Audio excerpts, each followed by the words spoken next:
Welcome back to Plat or Flat with me, E. George, the series where I tell you if you should get the platinum in a game or if it falls flat and you definitely should avoid it. Today, we're talking about Biomutant, so look at this bad cosplay that I did. I look like the cover, right? How can something as beautiful... Hey, no, we're not doing an annoying narrator on this. Get out of here. A plague is ruining the... Yeah, we can hear you. That's enough.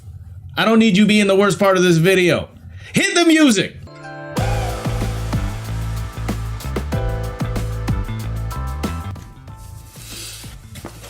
That's right, today we're talking about Biomutant, and if you're already following the Platinum Trophy and my involvement in the channel, you know we do a podcast and we just talked about this, and on that podcast I said it was alright, could have been better, could have been worse, but I would vow to get the Platinum Trophy anyway. Now, I have gotten the Platinum Trophy. What does it take? I'll let you know right now. But before we begin, go ahead and subscribe to the channel. Let Josh know that you love content like this, and especially the videos I'm on, so he keeps asking me to come back. Now, let's go over some Plat Facts. I would rate Biomutant at about a 4 out of 10 in terms of difficulty. There was nothing in the game that was very hard for me to do, especially in terms of getting the trophies. Maybe even lower. I played on normal difficulty, but the difficulty doesn't affect the trophy progress, so you can actually play on easy. Play on easy, definitely much lighter. I think the bosses were probably the hardest fights, and but even then, those weren't exceptionally difficult. The amount of time that I'm seeing quoted in a lot of guides to complete the platinum is about 20 to 30 hours. It did not take me 20 to 30 hours. It actually took me closer to 50 hours according to my save file, but I'm the type of guy that plays open world games where I just kind of explore around and just do whatever comes to me. So I did a lot of stuff that I probably didn't need to do for pure platinum hunting. So if you're just grinding and you're just like, I want to get through this fast as possible, I would say you could probably do 20 hours. But if you're just trying to have a casual fun time, maybe 40 to 50. In terms of missable trophies, there are 4. They're all related to miscellaneous actions that occur during the boss fights. These are the trophies that are That's Mine, Snack Time, Mariner, Gum Show. These would be things such as feed X amount of duckies or bombs or goobers or whatever they're called to the bosses in the middle of the fight. Before you take those boss fights, just make sure you have a backup save, or if you are wanting to do it and missing it during that moment, just revert to a previous checkpoint and just make sure you get those 4 trophies before you go. There are semi-missable trophies, things such as max gains, which is having 100 stat attribute points in 2 different categories. If you don't start thinking about that early, you're gonna need to grind extra levels, and you don't want to grind extra levels. We've been in those positions, and that is annoying. Hack and slash and pew pew are trophies for maxing out all of the swords fighting and pistol trophy skills, and same thing as max gains. If you're not focused on acquiring those skills, you'll be in a spot to where you maybe unlocked too many passives and then you need to go back. What I would do is maybe hoard a couple of points, and then when you're getting close to the end of the gunmaster proficiency or the hack and slash proficiency, and then unlock the trophy, revert your save, and then slot them towards the other way. The game starts to get so easy, you don't really need to level up these skills at all. I found myself mainly sticking to pistols and my electrify skill, which is another semi-missable. The electrified trophy will need you to use the key spark ability, which you can only get by having 30 light aura. Now, aura is the good evil mechanic in the game. If you are not doing enough light actions, you will not be able to unlock it. But you can farm aura points by finding the collectible animals that you could either pet or kill. If you kill them, you get a dark point. If you pet them, you get a light point. So if you don't do enough points throughout the game, you can go back. But I would just recommend focusing on getting the light points first. There are no trophies tied to dark aura, so I'd probably do a light run.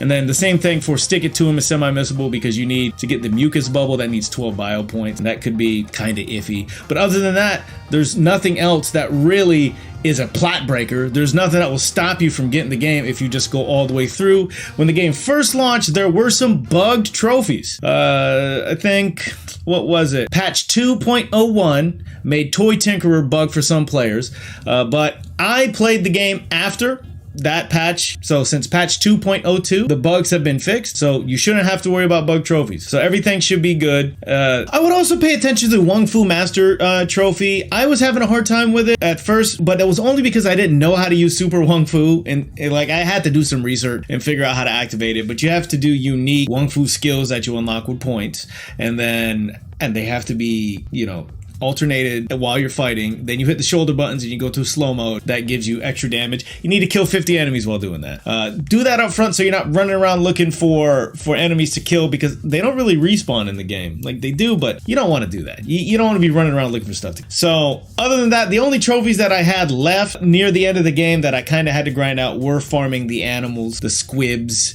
the glitter moths. There's 4 trophies tied to the animals that you have to just pick up. So just keep an eye out for them while you're playing. When you're in the like the glitter moth cave during the storyline, just make sure you grab a few of them and keep a mental note that you need to keep grabbing those, and then you should be good. There are other collectibles, but I just naturally unlocked them. Like I naturally found all of the shrines as I played the game. But if you want to speed that up, grab a guide. If you're getting into this game and you're saying I definitely want the platinum, you'll be able to do it. It'll be easy platinum to get. Will it be a great game? That's up to you. There's mixed opinions on that. So Plat pros and cons. Pro, the characters are designed well and the trophy list gives you a diverse set of things to do to fully explore the game. Those are the type of games that I love, where if you're going for platinum, you also see most of the game. So you're gonna play with the crafting mechanic, you're gonna get all the skills, you're gonna meet all the side characters, you're going to go to all of the radiation zones, all of the elemental zones. You're gonna do stuff like that and feel good about doing it as you play. There are limited missable trophies, and if you're just a little bit cognizant of what's going on as you play the game, you won't have an issue missing anything. So you only need to do one run. Cons, the game does grind you down. After about 25 hours, it was kind of a beast for me to continue going. And like I said, my save house 50 hours, so about halfway through my play, I was ready for it to be done. So if you're just playing for platinum, get it done in 20 hours, you'll probably have a good experience. Other than that, the only other con, story's kind of not great. Story could be better. The hero's journey is not very exciting for me. There's just weird tales of revenge and saving the world. It's all very boilerplate, cookie cutter, hero's journey type stuff, and nothing was very, very exciting about it. But most of you guys are trophy hunters. Who cares? So lastly, I have an idea for a new thing, and it's just going to be an award for my favorite trophy on this game. And my favorite trophy was the Under the Table trophy, and it is for drinking Gulp under the table. Gulp is a side character. You meet him, have some brews with him, he blacks out, you get a trophy for it. So the peer pressure trophy award goes to Under the Table, and that was my favorite trophy in this game. I hope you enjoy unlocking that one too. But are you going to get this game? Should you get this game at the $60 price point? I probably would wait until 40, 30, 20 would be perfect. But what do you think? Are you going to get it? Let me know in the comments. If you haven't already, please subscribe. Please like the video, and then let us know what you are going to do about it. Maybe keep an eye out for a deals video. Maybe this one goes on sale soon. Josh might be making one about that. So thank you. See you next time. Patreons, it is that time again. Thank you, each and every one of you popping up on the screen here for supporting me this month on Patreon. It is thanks to all of you that we can keep these lights on in the back of the studio. Without you, the lights wouldn't be on. So thank you so much for that. If you want to support me further on Patreon or as a channel member, you can hit the join button directly below this video on YouTube, or the link in the description down below to go over to Patreon and help support the channel. Thank you guys, you're all legends.